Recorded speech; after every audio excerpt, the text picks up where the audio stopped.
Assalamualaikum warahmatullahi wabarakatuh. Saya Seli Ayu Pradinda, NIM E 20193156. Saya dari kelas Akuntansi Syariah 4. Seperti biasa, di sini saya akan menanggapi video dari dosen saya, yaitu Bapak Dr. Abdul Wadud Nafis, LCMI, selaku pengampu mata kuliah Ekonomi Makro Islam, dengan judul Tugas dan Wewenang Otoritas Jasa Keuangan atau OJK. Baik, yang pertama saya akan menjelaskan tentang pengertian Otoritas Jasa Keuangan atau OJK. Adalah lembaga negara yang dibentuk berdasarkan Undang-Undang Nomor 21 Tahun 2011 yang berfungsi menyelenggarakan sistem pengaturan dan pengawasan yang terintegrasi terhadap keseluruhan kegiatan di sektor jasa keuangan, baik di sektor perbankan, pasar, modal, dan sektor jasa keuangan non-bank seperti asuransi, dana pensiun, lembaga pembiayaan, dan lembaga jasa keuangan lainnya.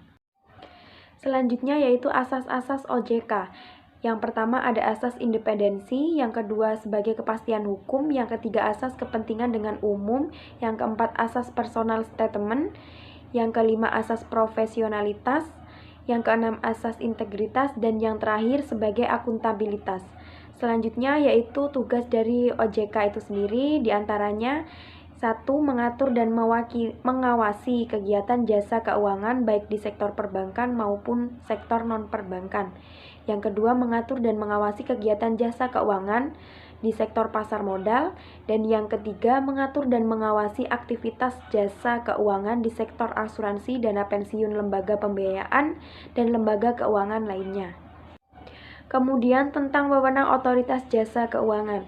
Wewenang OJK sendiri itu dibagi menjadi 3, yaitu antara lain 1.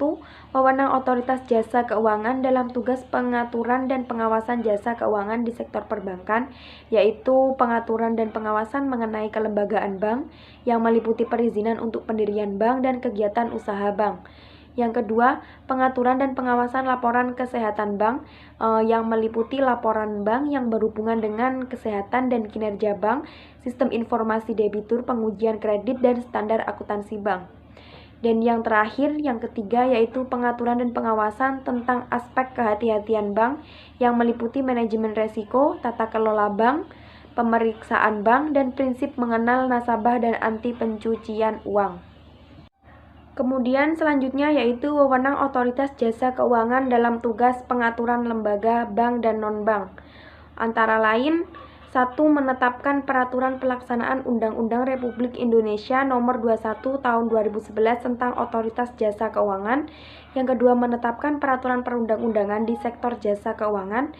Yang ketiga, menetapkan peraturan tentang pengawasan di sektor jasa keuangan. Yang keempat, menetapkan peraturan tentang tata cara penetapan pemerintah tertulis terhadap lembaga jasa keuangan dan pihak tertentu. Yang kelima, menetapkan peraturan tentang tata cara penetapan pengelolaan struktur pada lembaga jasa keuangan.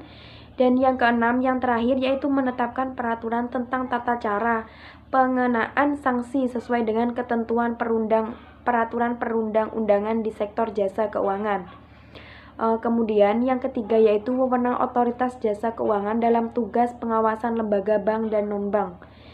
Ada itu antara lain 1. Menetapkan kebijakan operasional pengawasan terhadap kegiatan jasa keuangan.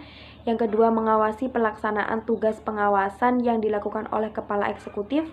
Yang ketiga, memberikan perintah tertulis kepada lembaga jasa keuangan dan pihak tertentu. Yang keempat, melakukan penunjukan pengelolaan struktur. Dan yang kelima, menetapkan penggunaan pengelolaan struktur. Dan yang keenam, terakhir, menetapkan sanksi administrasi terhadap pihak yang melakukan pelanggaran terhadap peraturan perundang-undangan di sektor jasa keuangan.